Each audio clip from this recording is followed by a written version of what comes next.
ba ang pagkakaiba ng dessert na single S versus dessert na double S? Tara, alamin natin ang pagkakaiba habang ako ay nag-eyeshadow. Tara, mag-eyeshadow na tayo, guys. So, ang aking look for today will be pink eyeshadow, kaya pink. Lalagay kong pink. So ngayon, punta na tayo sa pagkakaiba ng dessert versus dessert. So, sa dessert na single S, it means desierto. So, if we say desierto, ito ang mainit na lugar wherein walang halos ulan. While, dessert is mga pampatamis or mga sweets na kinakain natin. Alam ko na marami ang gustong-gustong kumain ng dessert right now because it's matamis at nakaka-happy, diba?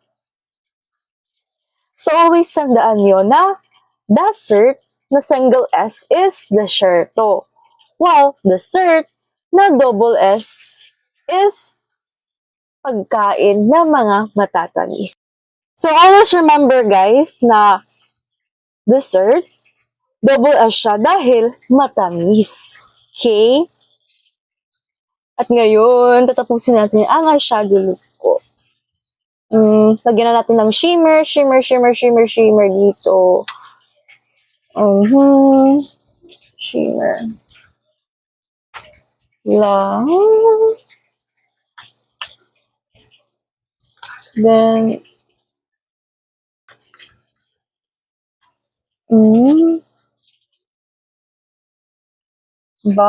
nice. At ngayon, lagyan din natin ng eyeliner. Oo. Ito ang pinakamahirap ko na part.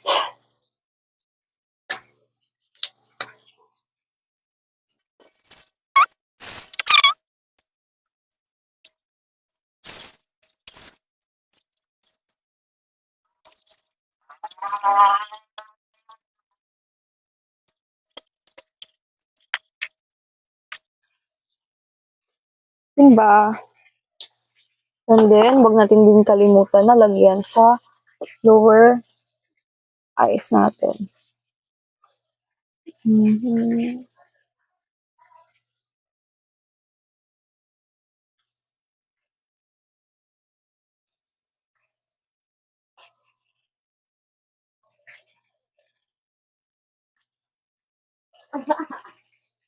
Yeah.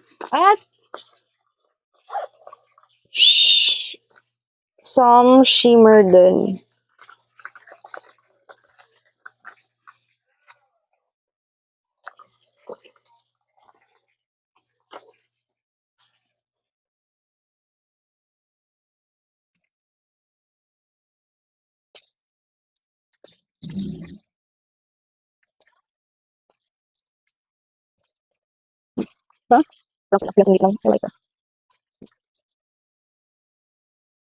Oh, diba?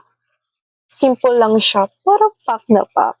Always remember, guys, huwag niyo kalimutan na dessert na single S is desierto or lugar na mainit. While dessert na double S, is mga pagkain na matatamis.